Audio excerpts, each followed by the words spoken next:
ফিলিস্তিনের গাজা অঞ্চল নিয়ে ট্রাম্পের মন্তব্যের পর তুরস্ক ও রাশিয়া সহ বিশ্বব্যাপী ব্যাপক প্রতিক্রিয়া সৃষ্টি হয়েছে। আরব দেশগুলো দৃঢ়ভাবে প্রস্তাবটি প্রত্যাখ্যান করেছে।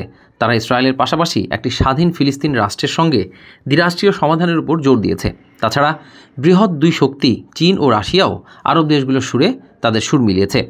এদিকে ট্রাম্পের পরিকল্পনা নিয়ে সতর্ক করে দিয়ে বিশ্লেষকরা বলেছেন, গাজা নিয়ে ট্রাম্পের পরিকল্পনা ব্যাপক রক্তপাতের জন্ম দেবে।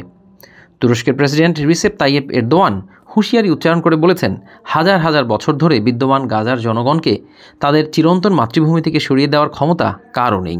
ইস্তাম্বুলে সাংবাদিকদের এক প্রশ্নের জবাবে তিনি বলেন, গাজা, পশ্চিম তীর ও পূর্ব জেরুজালেম ফিলিস্তিনিদের। হাজার হাজার বছর ধরে বিদ্যমান গাজার জনগণকে কোনো শক্তিই তাদের চিরন্তন আবাসভূমি থেকে বের করে দিতে পারবে না, সরিয়ে দেওয়ার ক্ষমতাও কারও নেই বলে মন্তব্য করেছেন তিনি।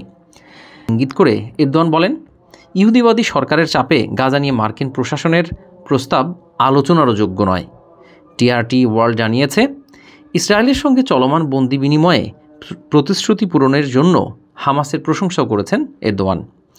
আরেক আরব দেশ মিশর ট্রাম্পের হুমকির মুখে ফিলিস্তিনি ভূখণ্ড গাজার সর্বশেষ গুরুতর পরিস্থিতি সম্পর্কিত আলোচনার জন্য আগামী 27 ফেব্রুয়ারি আরব দেশগুলোর একটি শীর্ষ সম্মেলনের আয়োজন করবে বলে জানিয়েছে। আরব নিউজের দেওয়া তথ্য অনুযায়ী গাজা উপত্যকা থেকে ফিলিস্তিনিদের মিশর ও জর্ডানে স্থানান্তরে মার্কিন প্রেসিডেন্ট ডোনাল্ড ট্রাম্পের পরিকল্পনার বিরুদ্ধে মিশর যখন আঞ্চলিক সমর্থন আদায় করে আসছে, তখন এই জরুরি আরব শীর্ষ সম্মেলন অনুষ্ঠিত হতে যাচ্ছে। ট্রাম্প বারবার গাজা নিয়ে তার গুরুতর পরিকল্পনার কথা জানিয়ে আসছেন।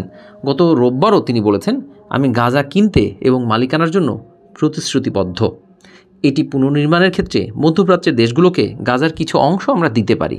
আমাদের পৃষ্ঠপোষকতার মাধ্যমে অন্যরা এটি করতে পারে, তবে আমরা এটির মালিকানা নিতে প্রতিশ্রুতিবদ্ধ বলে ট্রাম্প তার বক্তব্য পুনর্ব্যক্ত করেন।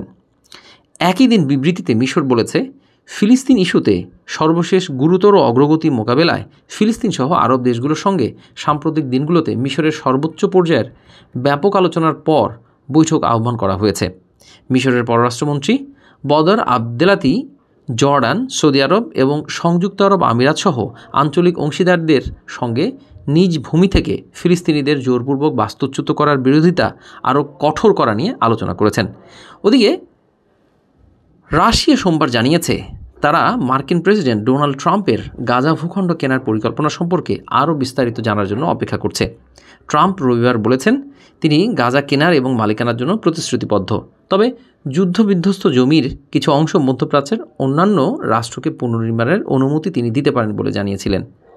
ট্রাম্পের এমন পরিকল্পনার নিন্দা জানিয়েছে আরব বিশ্বসহ অনেক দেশ। ট্রাম্পের পরিকল্পনা মস্কোর কাছে গ্রহণযোগ্য কিনা তা জানতে চাইলে ক্রেমলিনের মুখপাত্র দিমিত্রি পেসকভ উল্লেখ করেছেন, গাজায় 12 লাখ মানুষ বসবাস করে। পেসকভ একটি সম্মেলন আহ্বানে বলেন, যদি আমরা একটি সুসংগত কর্মপরিকল্পনার কথা বলি, তাহলে এখানে কিছু বিস্তারিত জানার জন্য অপেক্ষা করা উচিত। আমরা সেখানে বসবাসকারী প্রায় 12 লক্ষ ফিলিস্তিনিদের কথা বলছি এবং এটি সম্ভবত মূল সমস্যা। পেসকভ বলেন, এরা সেই সব লোক যাদেরকে প্রাসঙ্গিক নিরাপত্তা পরিষদের প্রস্তাবনার মাধ্যমে মধ্যপ্রাচ্য সমস্যার দ্বিরাষ্ট্র সমাধানের প্রতিশ্রুতি দেওয়া হয়েছিল। এরকম অনেক প্রশ্ন রয়েছে, আমরা এখনও বিস্তারিত জানি না, তাই আমাদেরকে ধৈর্য ধরতে হবে।